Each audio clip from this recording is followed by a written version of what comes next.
Assalamualaikum warahmatullahi wabarakatuh. Alhamdulillahi rabbil alamin. Wassalatu wassalamu ala ashrafil anbiya'i wal mursalin wa ala alihi wa sahbihi ajma'in. Subhanaka la ilma lana illa ma 'allamtana innaka antal alimul hakim. Wala hawla wala quwwata illa billahil aliyyil azim. Alhamdulillah, kita syukur kepada Allah yang telah melimpahkan kepada kita rahmatnya dan nikmatnya. Muslimin muslimat yang dihormati dan dikasihi sekalian, kita masih bincang ibrah ataupun pengajaran daripada sirah Nabi Allah Adam alaihissalam. Pada minggu yang lepas kita bincang ibrah yang ke-7. Kita sambung pada minggu ini ibrah yang ke-8 ataupun pengajaran yang ke-8 daripada sirah Nabi Allah Adam AS. Nabi Adam telah ditipu daya oleh iblis laknatullah. Syaitan ataupun iblis ini adalah musuh manusia sepanjang zaman. Bukan saja dia bermusuh dengan Nabi Adam pada zaman dahulu, malah sampai ke zaman kita nak cucu Nabi Adam ini pun tetap bermusuh dengan syaitan. Syaitan bermusuh dengan kita, dengan anak cucu kita, sampailah dunia ini kiamat. Bila menjelang kiamat, Allah matikan syaitan ini, Allah matikan iblis ini, Allah matikan mereka ini bila menjelangnya hari kiamat. Kerana semua makhluk mati belaka, tak ada makhluk yang tak mati. Malaikat pun mati juga, semua mati. Yang tak mati ialah Allah SWT, kekal selama-lamanya. Maka itu syaitan ini memainkan peranan secara berterusan supaya manusia durhaka kepada Allah Subhanahu Wa Taala melalui banyak saluran dengan pelbagai pendekatan. Syaitan ini dia memainkan peranan bagaimana nak menipu dayakan anak cucu Nabi Adam. Bagaimana supaya anak Adam ini punah akidah mereka. Bagaimana anak cucu Nabi Adam ini akhlak mereka runtuh, hancur lebur. Maka dia memainkan peranan dengan berbagai-bagai cara. Banyak cara. Bukan satu jenis saja dia main peranan. Senjata dia banyak. Senjata syaitan ini banyak. Dilalu kok lain, berbagai-bagai lain. Kok berbagai-bagai cara. Syaitan untuk merosakkan manusia ini. Syaitan mengubah manusia daripada makhluk yang paling mulia menjadi makhluk yang paling hina, iaitu daripada taat kepada Allah kepada durhaka kepada Allah SWT. Ini peranan syaitan. Manusia yang paling taat kepada Allah boleh dia ubah menjadi manusia yang paling durhaka kepada Allah. Orang yang alim umpama, syaitan pun dia main peran juga supaya orang alim ini jadi punah.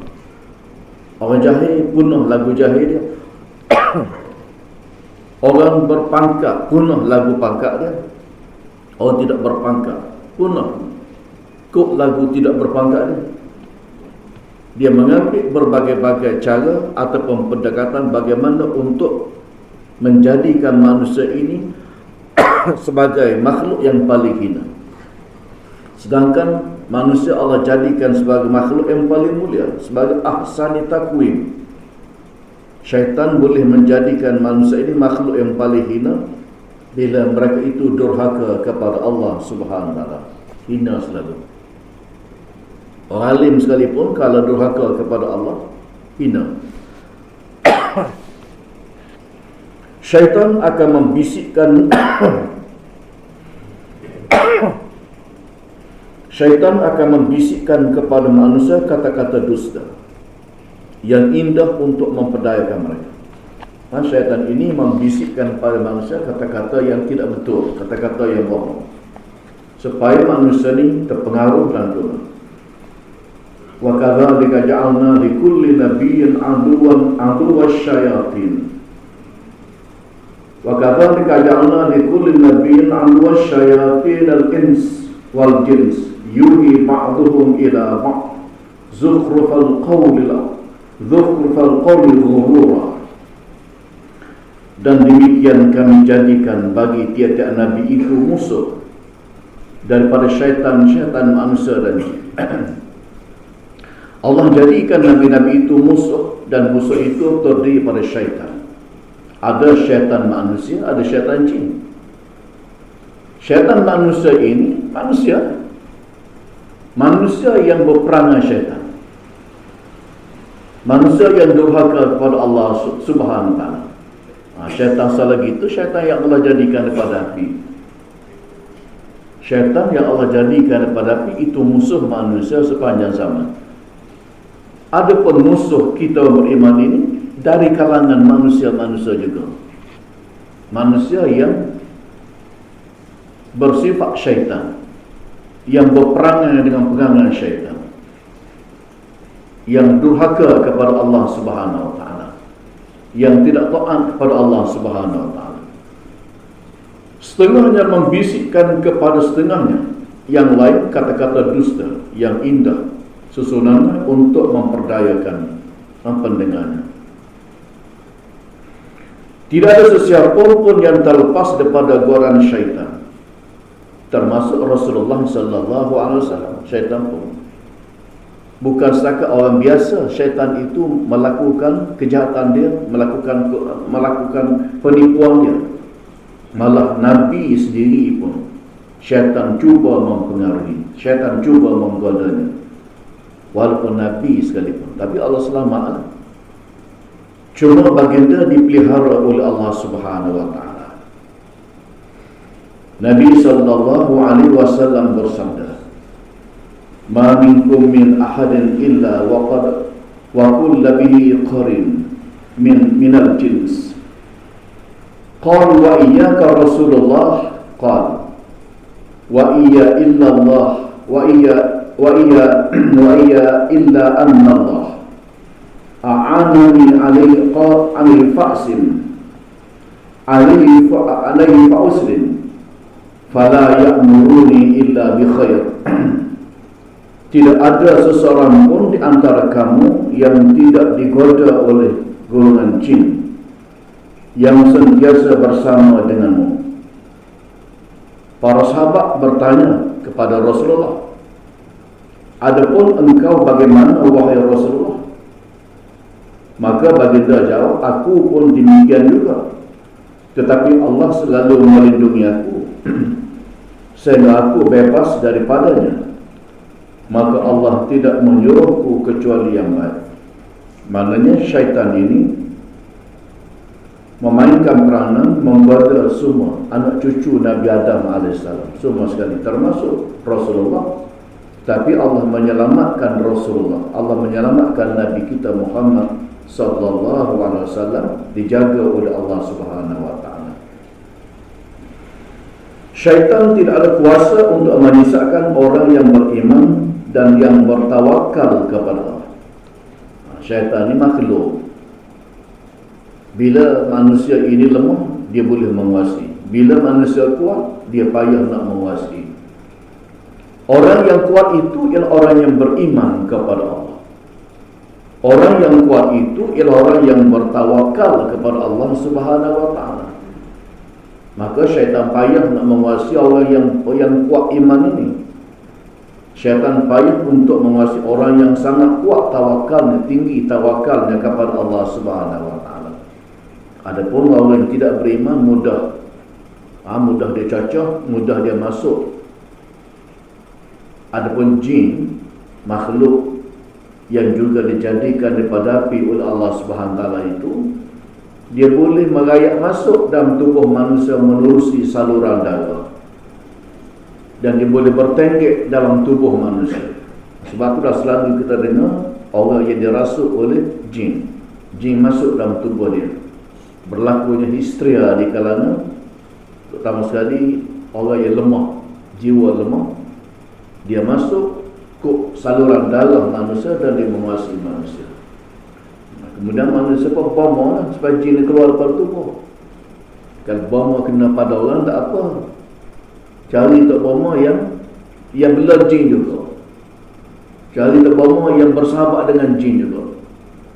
Berboma dengan orang yang bukan selayak Itu menyebabkan jadi masalah, jadi punah. Dicari tok bama yang tak betul pun tak boleh dah. Cari tok bama yang tidak menggunakan peraturan-peraturan sebagaimana yang dilakukan oleh pengamal-pengamal perubatan Islam. Tok bama ni diguna jin juga. Ni tok bama ni yang dipengaruhi oleh jin ataupun yang berkawan dengan jin, guna jin juga untuk menyelesaikan orang yang dimasuk jin ke dalam tubuhnya. Kalau di Terengganu kita sama-sama dulu lah, sebelah besok dipanggil Maiteri dan Bagai. Dan di Kelantan pun begitu juga sama-sama dulu. Kalau Johor, Kuda Kepang, Ulik Mayang. Itu di antara yang jin masuk dalam tubuh manusia melalui tarian Ulik Mayang. Kalau di Perlis dan Kedah dipanggil Kebir. Jadi semua itu digunakan oleh jin untuk masuk dalam tubuh manusia. Tapi sekarang ni tak berapa banyak dah benda gitu, sebab orang ngaji, orang belajar akidah, jadi tak banyak dah orang menggunakan khidmat jin. Syaitan tidak ada kuasa untuk menyesatkan orang yang beriman dan orang yang bertawakal kepada Allah. Innahu laisa lahu sultanun 'ala alladhina amanu wa 'ala rabbihim yatawakkalun. Sesungguhnya syaitan itu tidak mempunyai sebarang pengaruh terhadap orang-orang yang beriman. Allah sebut dalam surah An-Nahl ayat yang ke-99, syaitan tak ada pengaruh. Tak boleh menguasai orang yang imannya kukuh, imannya kuat, dan yang berserah bulat-bulat kepada Tuhan mereka, maknanya yang bertawakal kepada Allah. Mereka yang beriman kukuh dan bertawakal kuat kepada Allah SWT, syaitan payah nak menguasai orang macam ni. Payah.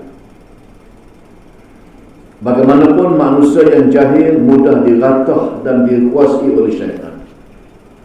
Manusia yang jahil, orang yang ilmunya tak seberapa banyak, tak banyak mana, syaitan ini mudah ratah manusia sebagaimana ikan ratah kucing. Kucing ratah ikan. Sebagaimana kucing ratah ikan, syaitan ni ratah manusia macam kucing ratah ikan. Bagi mereka yang jahil, orang jahil ni jahil belakang. Sebab jahil ini di antara penyakit kepada umat Islam. Musuh utama kepada umat Islam itu ialah jahil. Jahil itu musuh kepada umat Islam. Berilmu itu adalah penawar kepada umat Islam. Kejahilan adalah musuh Islam nombor satu. Dan yang mengikut hawa nafsu adalah menjadi jambatan laluan pada syaitan. Orang yang ikut area hawa nafsu ni, syaitan boleh meniti untuk menguasai manusia. Hawa nafsu tu jadi titian pada syaitan, jadi jambatan pada syaitan. Jadi syaitan ini meniti di atas hawa nafsu tu lah. Syaitan meniti di atas hawa nafsu untuk menguasai manusia, supaya manusia ini jadi penuh akidahnya dan penuh akhlaknya. Itu peranan syaitan. Allah Subhanahu wa ta'ala berfirman, Inna ibadi laysa laka alaihim sultanun illa man ittaba'aka minal ghawin. Sesungguhnya hamba-hambaku tidaklah ada bagimu sebarang kuasa untuk menyesatkan mereka, kecuali sesiapa yang menurunmu daripada orang-orang yang sesat dengan pilihannya sendiri. Allah mengatakan, tak siapa pun yang boleh menyesatkan hamba dia. Tak siapa pun yang boleh menyesatkan manusia ini, kecuali orang yang mengikut hawa nafsu. Orang yang mengikut area hawa nafsu, maka syaitan mudah menyesatkan orang itu. Orang yang mengikut hawa nafsu. Dan bila manusia memilih untuk jalan yang tidak betul, maka itulah jalan yang memudahkan syaitan untuk menguasai mereka. Allah Subhanahu wa taala menghantar nabi-nabi dan rasul-rasul ke atas muka bumi dan beritahu kepada manusia, jalan betulnya gini. Ikut syariat, ikut jalan yang dibawa oleh nabi-nabi dan rasul-rasul, itu jalan betul. Dan jalan salah yang ni, jalan yang tidak dibawa oleh nabi-nabi dan rasul-rasul, itu jalan salah. Jalan betul satu je, jalan yang dibawa oleh nabi-nabi dan rasul-rasul. Jalan salah ni banyak. Kata Ibn Kathir, tak boleh dibilang banyaknya. Tapi bila manusia pilih jalan salah, dia pilih jalan salah, dia tak pilih jalan betul, itu bukan salah ibu mengandung, salah diri sendiri pilih jalan yang salah. Sedangkan Nabi datang ke muka bumi dah beritahu dah jalan betulnya ni, dengan kitabnya cukup terang dan cukup jelas. Tapi manusia pilih jalan salah juga, pilih ideologi yang sesat juga, pilih perjuangan yang tak betul juga, pilih ajaran yang tak betul. Ajaran tak betul itu sangat banyak. Agama-agama yang direka oleh kepala manusia pun sangat banyak. Dipilih yang itu. Padahal dalam masyarakat itu ada yang beriman kepada Allah. Dia tidak berkawan dengan orang beriman, dia berkawan dengan orang sesat. Artinya dia pilih jalan yang salah. Dia pilih agama Hindu, dia pilih agama Buddha, agama yang bukan turun daripada langit, agama yang tumbuh daripada kepala manusia. Jadi bila manusia pilih jalan sesat, bukan salah ibu mengandung, Allah SWT telah buka jalan yang lurus kepada manusia menerusi nabi-nabi dan rasul-rasul yang dihantar ke muka bumi ini. Bila manusia tak ikut Nabi, ikut taghut, maka sesatlah manusia. Kalau manusia ikut Nabi, ikut jalan Nabi, manusia selamat. Jadi bila ikut taghut, manusia akan jadi sesat. Umat Islam hendaklah memiliki ilmu, khususnya ilmu akidah. Ilmu akidah ni ilmu yang sangat penting untuk menyelamatkan kita daripada punahnya akidah, punahnya iman. Ilmu akidah, ilmu syariat, ilmu tasawuf, itu ilmu tiga serangka. Kena ngaji belaka. Syaitan tidak akan berjaya menguasai orang-orang yang kukuh keimanannya dan sentiasa bertawakal kepada Allah SWT. Orang yang imannya kuat, imannya kukuh, syaitan payah nak menguasai. Orang yang sentiasa bertawakal kepada Allah, sentiasa bergantung kepada Allah, sentiasa mengharapkan pertolongan pada Allah, syaitan payah untuk menguasainya. Iman menjadi benteng daripada serangan dan tipu daya syaitan. Iman jadi benteng, jadi pagar. Iman yang kukuh macam pagar yang kuat. Iman yang iman yang lemah macam pagar yang tidak kuat. Macam pagar bola gepuk. Iman yang tidak kuat. Iman kuat macam pagar besi yang tinggi dan kuat. Ibaratnya begitu. Iman ini sebagai benteng, sebagai pagar, sebagai dinding untuk menahan serangan dan tipu daya syaitan laknatullah. Bertawakallah dengan sepenuhnya kepada Allah Subhanahu wa taala untuk melumpuhkan pergerakan syaitan melawan hati manusia. Tawakal pada Allah ini adalah melupakan kekuatan senjata bagi kita beriman. Nak keluar rumah, bismillahi tawakkaltu 'ala Allah wala haula wala quwwata illa billahil aliyyil azim. Nak buat apa pun kita bergantung kepada Allah, kita berserah kepada Allah Subhanahu wa taala. Setelah berusaha, setelah berikhtiar. Kata dia ikhtiar panggil itu tawakal. Tawakal tak cerdik orang panggil. Kena ikhtiar dulu. Kita letak motor kita kat bandar, kena kunci, tekak motor tu kena kunci dulu. Kalau letak motor kat bandar, kat atas sembah, anak kunci tu send dia atas motor, tinggal situ. Itu apa bukan ikhtiar? Itu bukan tawakal. Tak ikhtiar panggil. Begitulah juga bila sakit, kena berubah. Berubah tu ikhtiar. Berubah tu ikhtiar. Maka selepas berubah, bertawakal, berserah kepada Allah. Allah yang menyembuhkan penyakit. Allah yang mencabutkan penyakit daripada tubuh manusia. Kita ni ikhtiar aja. doktor di ikhtiar, maka yang menyembuhnya ialah Allah Subhanahu wa taala.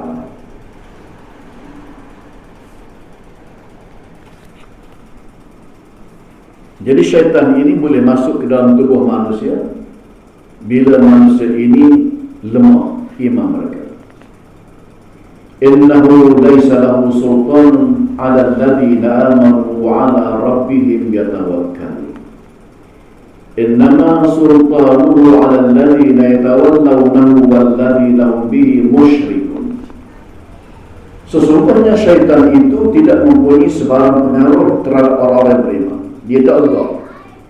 Syaitan tak elak nak menguasai orang-orang yang beriman, yang bertawakal kepada Allah, yang berserah kepada Allah. Tak elak syaitan nak menguasai orang yang beriman, iman pula kukuh molek, dan orang yang bertawakal kepada Allah. Syaitan tak elak untuk menguasai. Sesungguhnya pengaruh syaitan itu hanya terhadap orang-orang yang menjadikan dia pemimpin mereka. Bila manusia angkat syaitan sebagai pemimpin, sebagai ketua, itulah orang yang mudah dipengaruhi oleh syaitan. Dan orang-orang yang dengan sebab hasutan melakukan syirik kepada Allah. Syaitan ini merusakkan manusia dengan amalan-amalan yang boleh membawa kepada syirik. Kalau dalam hati kita ini ada riak umpamanya, itu pun syirik juga. Riak ni disebutkan sebagai syirik khafi. Syirik khafi, buat sesuatu tidak kerana Allah. Syirik, buat sesuatu kerana nak tunjuk-tunjuk kepada sesama makhluk. Dalam ibadat kita buat itu bukan kerana Allah, kerana makhluk. Itu syirik. Itu syirik, dipanggil riya. Jadi riya ini antara penyakit yang sangat berat dalam diri manusia. Penyakit riya, penyakit unjuk, penyakit takabur, dendam, itu di antara penyakit-penyakit yang berat. Deki, itu berat belaka. Deki. Syaitan boleh bergerak melalui saluran darah untuk menguasai hati dan menawan pemikiran manusia. Syaitan ni boleh masuk dalam tubuh manusia ikut saluran darah, ataupun jin ni boleh masuk dalam tubuh manusia ikut saluran darah, lalu dia bertenggek dalam hati dan juga bertenggek dalam pemikiran manusia. Maka manusia pun berfikirlah lagu syaitan. Manusia pun bercita-citalah dengan cita-cita syaitan. Asy-syaitan la yajri min ibn Adam majra dami. Sesungguhnya syaitan boleh berjalan dalam tubuh manusia pada pembuluh-pembuluh darah. Nabi kata syaitan itu berjalan dalam tubuh manusia ikut pembuluh darah, ikut saluran-saluran darah, ikut orat-orat yang ada dalam tubuh manusia ini. Syaitan mencetuskan keraguan dalam hati Nabi Adam AS dan Hawa, sehingga mereka berdua itu terpukau dan terpengaruh dengan tipu daya. Jadi syaitan ditipu Nabi Adam ketika Nabi Adam duduk dalam syurga, sedangkan Allah mengingatkan kepada Nabi Adam supaya jangan menghampiri pohon khuldi. Tapi Nabi Adam ditipu oleh syaitan laknatullah, ditipu oleh makhluk yang durhaka ini, sehingga dia terpengaruh. Maknanya manusia itu ada kelemahan dia, Kelemahan manusia ialah lupa. Kelemahan manusia ialah lupa. Tak teringat apa yang Allah pesan. Itu peranan syaitan untuk melupakan manusia, sampai manusia jadi tak ingat. Kita pun kadang-kadang tak ingat. Cari cermin mata umpamanya, kata reti, baca mata duduk atas dahi dah. Cari mata atas dahi dah. Hafiz yang hafal 30 juzuk Quran, dia bukan tak ingat. Orang hafiz ni dia ingat. Dia boleh hafal 30 juzuk Quran dan dia. Kadang-kadang dia mari sekali-sekala tu sakok ketika baca Quran, dengan tidak tengok Quran itu, waktu jadi tok iman dia sakok. Bukan dia tak ingat, tapi ada masa dia lupa. Itu kelemahan yang terdapat pada diri manusia. Jadi manusia kena sedar bahawa diri manusia ini ada kelemahan, ada kekurangan. Manusia adalah manusia yang bersifat dengan sifat kelemahan dan bersifat kekurangan. Maka Nabi Adam dan Siti Hawa terpengaruh dengan tipu daya syaitan laknatullah. Sebagaimana yang disebut dalam surah Al-A'raf ayat yang ke-20, sehinggalah Allah Subhanahu wa taala melucukkan pakaian Nabi Adam dan pakaian Siti Hawa. Allah lucukkan pakaian dia. Dan menjadi sebab Allah hantar dua orang itu ke atas muka bumi. Syaitan juga memasuki kotak pemikiran manusia yang kosong, sehingga mereka menghabiskan banyak masa dengan berkhayal dan berangan-angan. Ini pun syaitan dah masuk dalam pemikiran manusia. Orang yang banyak berkhayal, banyak berangan-angan, itu adalah pengaruh syaitan masuk ke dalam pemikiran manusia. Berkhayal ni bukan sifat orang mukmin. Berkhayal ataupun berangan-angan. Orang mukmin dia tidak berangan-angan, dia buat. Tidak berangan-angan. Dia buat apa yang diperintahkan oleh Allah dan dia tinggal apa yang dilarang oleh Allah SWT. Kalau sini berangan-berangan ni bukan. Berangan nak jadi orang baik tapi tidak beramal dengan amalan orang baik. Kawan dengan orang baik, dah muncul dah kawan orang baik tapi tak ikut perangai orang baik. Kawan orang baik tu alhamdulillah dah, comel dah, tapi tak ikut juga perangai orang baik. Ini pun satu masalah. Fikiran yang dimasuki oleh syaitan ini akan nampak baik perkara yang jahat dan berbangga dengan perbuatan itu. Pemikiran manusia yang dah dimasuki oleh syaitan, maka dia nampak yang baik itu sebagai tidak baik dan yang tidak baik itu sebagai baik. Fikiran yang masuk dalam pemikiran manusia ini, maka dia pun nampaklah perkara yang jahat itu sebagai baik, benda yang tidak baik sebagai baik, benda yang tidak baik sebagai baik, dan dia berbangga dengan melakukan perbuatan yang tidak baik. Orang yang dimasuki pemikirannya yang dimasuki oleh syaitan, dia nampak perkara yang tak baik sebagai baik, perkara yang baik dia nampak sebagai tak baik, dan dia berbangga buat benda yang tidak baik. Berbangga buat benda yang tidak baik. Di mana Allah Subhanahu wa taala berfirman, "Wa zayyana lahum asy-syaitanu a'malahum fasaddahum an sabili fahum la yahtadun." Dan syaitan pula memperelokkan pada pandangan mereka perbuatan syirik mereka. Perbuatan syirik dia nampak comel, dia nampak molek, sedangkan perbuatan itu syirik. Ini orang yang telah dimasuki kepalanya oleh pengaruh syaitan. Lalu dia menghalangi mereka daripada jalan yang benar. Syaitan ini halang manusia supaya tak ikut jalan yang betul, tak ikut jalan yang benar. Oleh itu mereka tidak beroleh petunjuk. Orang yang ikut jalan yang salah, jalan tidak betul, tidak diberikan petunjuk oleh Allah Subhanahu wa taala. Orang yang tidak mengikuti jalan yang betul, yang jalan benar, tidak diberi petunjuk oleh Allah Subhanahu wa taala. Syaitan membisikkan ke dalam hati manusia dengan kefakiran. Dia bisik dalam manusia, kalau wak gini susahmu, wak gini miskin. Dia membisikkan kemiskinan dan kefakiran dalam diri manusia, supaya mereka jadi bakhil untuk menginfakkan harta pada jalan Allah SWT.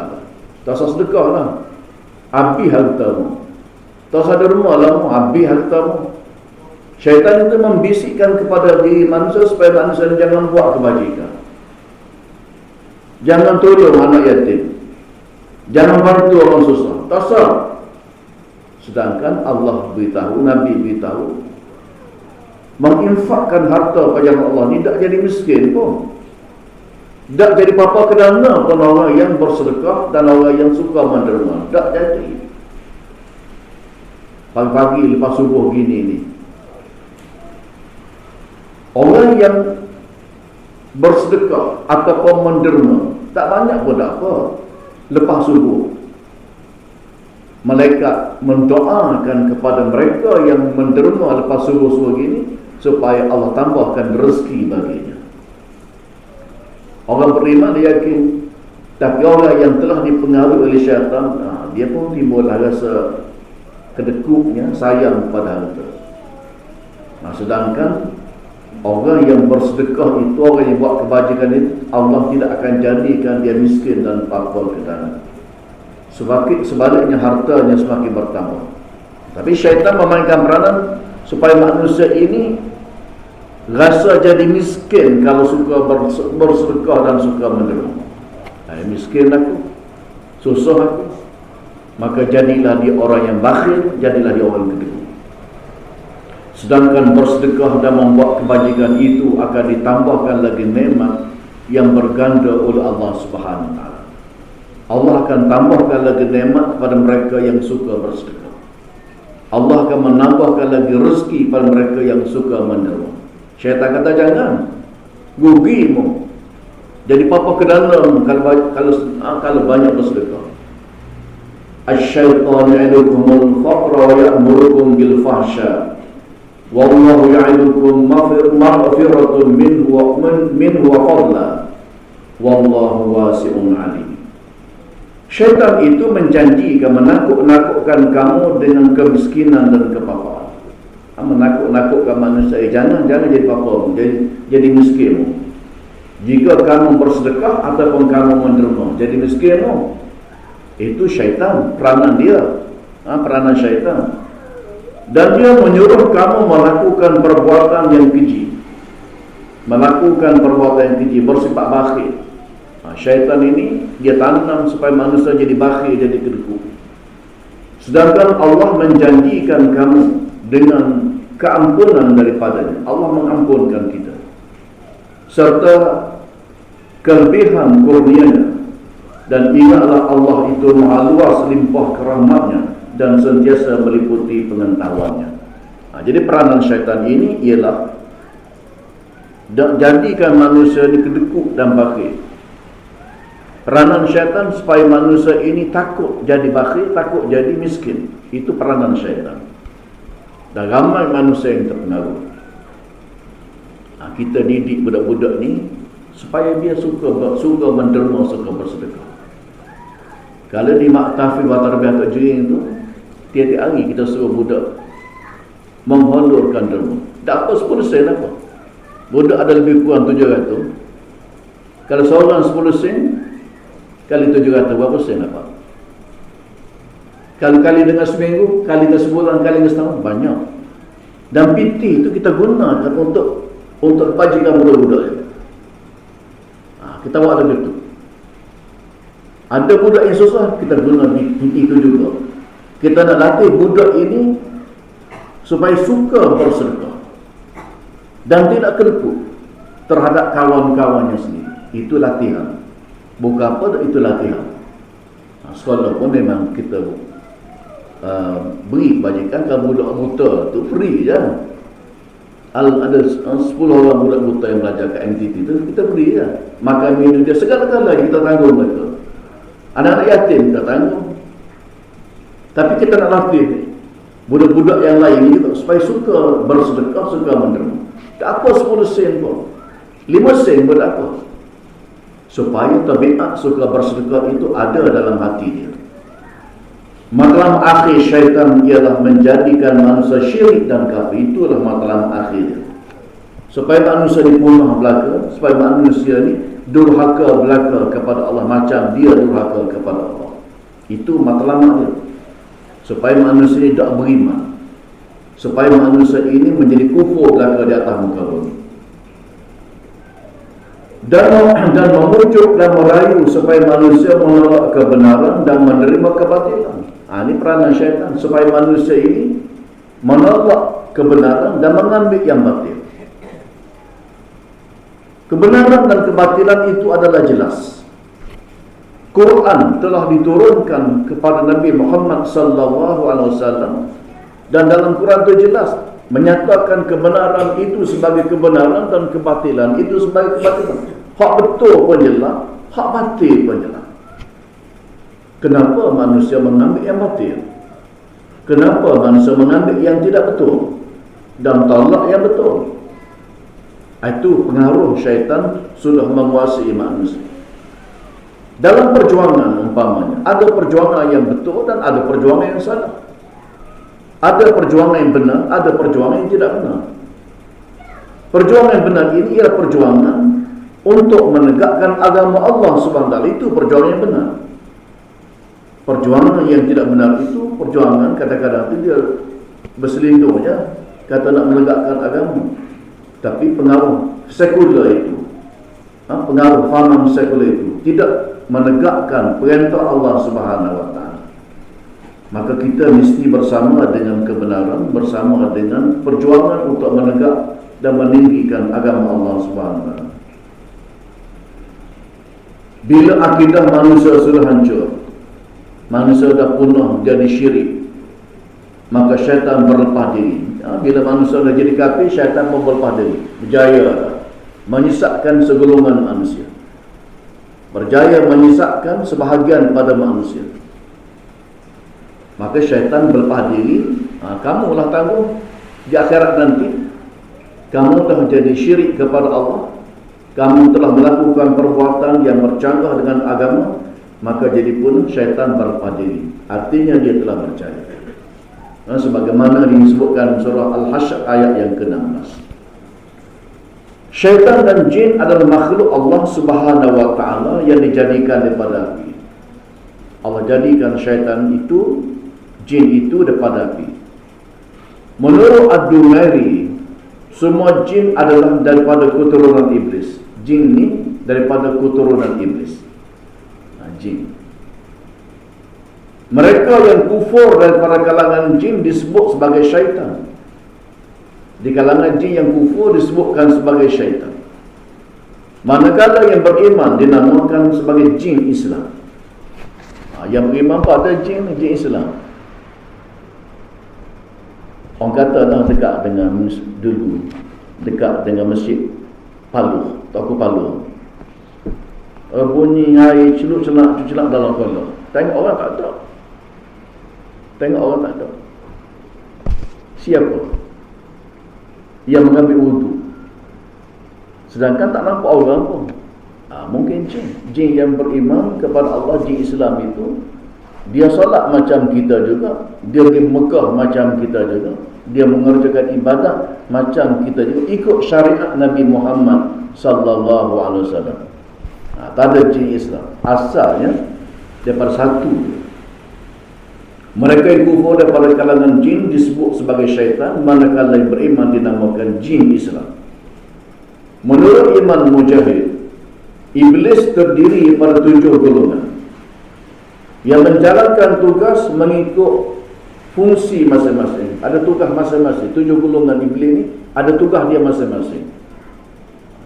Dia bagi puak-puak dia ni kepada 7 golongan.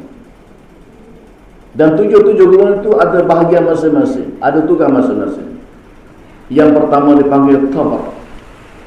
Itu yang pertama.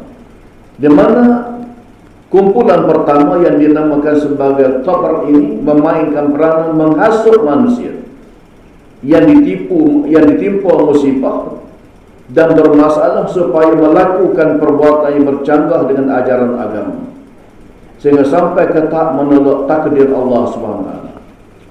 Yang ditimpa musibah, lepas sakit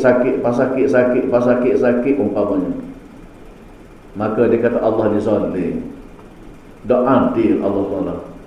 Aku semua sakit, dah sakit pula panjang. Ni jadi punah. Syaitan masuk situ, merusakkan manusia sampailah manusia tolak takdir Allah Subhanahu wa taala. Sakit ini adalah takdir Allah. Apakah sakit ini tak ada untung? Tak. Orang sakit kalaulah dia menyatakan ini takdir Allah dan dia terima takdir Allah Subhanahu wa taala, Allah mengangkat martabatnya. Pertama sekali dia sabar. Allah uji dia dengan sakit, dia sabar. Allah uji dia dengan miskin, dia sabar. Dan dia terima takdir Allah. Ini takdir Allah tadi aku. Bila seorang itu dia sabar dengan takdir Allah, dia redha dengan takdir Allah, sebenarnya Allah mengangkat martabat dia. Syaitan dia main peranan sini, dia masuk supaya manusia menolak takdir Allah sebenarnya, mengkritik Allah, menyatakan Allah itu tidak adil, menyatakan Allah itu buat zalim kepada diri dia. Jadi perkataan-perkataan itu tu perkataan punah belaka. Yang kedua, golongan yang kedua ini daripada kalangan syaitan ini bernama A'war. Kumpulan kedua yang bernama A'war, di mana A'war ini berperanan mendorong manusia kepada perbuatan zina melalui berbagai daya tarikan. Manusia didorong supaya melakukan perbuatan zina. Kesulahannya berzina dengan pakaian yang menjolok mata, dengan berbagai-bagai cara supaya manusia akhirnya pergi pada zina. Situ tempat akhirnya. Ini peranan golongan syaitan yang bernama A'war. Yang ketiga, golongan ketiga syaitan ini dipanggil kumpulan masuk. Kumpulan masuk. Kumpulan masuk ini berperanan menghasut manusia supaya berdusta, supaya cakap bohong, supaya bercakap bohong, supaya bercakap dusta. Bila manusia ini berbohong, jayalah dia. Dan orang munafik ini bila bercakap bohong, bila bercakap dusta, itu orang munafik. Bila manusia ini bercakap bohong, berjayalah kumpulan syaitan yang disebutkan sebagai masuk ini. Yang keempat, dasin. Kumpulan keempat ini kumpulan yang bernama dasin. Dasin ini menimbulkan perpecahan dalam keluarga melalui perbuatan tuduh menuduh, balah hadap beradik, balah keluarga, anak saudara, pak saudara balah, masyarakat pun balah juga. Balah habis dalam keluarga, balah dalam masyarakat balah. Berjayalah kumpulan yang bernama dasin ini. Yang kelima, zalambur. Kumpulan yang kelima, syaitan ini bernama kumpulan zalambur. Peranan dia menghasut pembeli dan penjual di pasar sehingga menimbulkan perasaan buruk sangka di kalangan mereka. Orang beli, dia buruk sangka pada penjual. Penjual begitu juga. Penjual dengan pembeli ini sentiasa ada sifat buruk sangka antara satu dengan lain. Ini peranan kumpulan yang bernama zalambur. Dan kumpulan yang keenam bernama khandaq. Khandaq ini berperanan mengganggu manusia ketika sedang solat. Orang tengah solat tu nyemangi perasaan yang tak molek, yang tak ingat kepada apa yang sedang dia segitu dah tengah solat, yang teringat tak kelaya, dah khusyuk solatnya. Jadi peranan syaitan supaya manusia tak jadi khusyuk ketika solat, itu kumpulan yang bernama khandaq. Kumpulan ini menyebabkan manusia tak khusyuk dalam solat, tak khusyuk. Dan yang ketujuhnya ialah walham. Kumpulan syaitan yang bernama walham, dia ganggu manusia ketika berwuduk sehingga manusia ni jadi waswas. Dia tengah wuduk pun diganggu lagi, jadi waswas. Tak berapa cuci ni, tak berapa rata ni, mari waswas. Orang wuduk seminit, 2-3 minit je, dia wuduk dekat setengah jam. Mari penyakit waswas. Jadi penyakit waswas ini ialah dibawa oleh kumpulan syaitan yang bernama walham. Kumpulan syaitan yang bernama walham. Muslimin muslimat yang dihormati dan kasih sekalian, kita berhenti di situ dulu. InsyaAllah kita akan sambung dalam kuliah kita yang akan datang. Peranan syaitan ini sangat besar dan jahat untuk merusakkan seluruh umat Nabi, seluruh anak cucu Nabi Adam ini, supaya anak cucu Nabi Adam ini menjadi punah akidah mereka dan hancur akhlak mereka.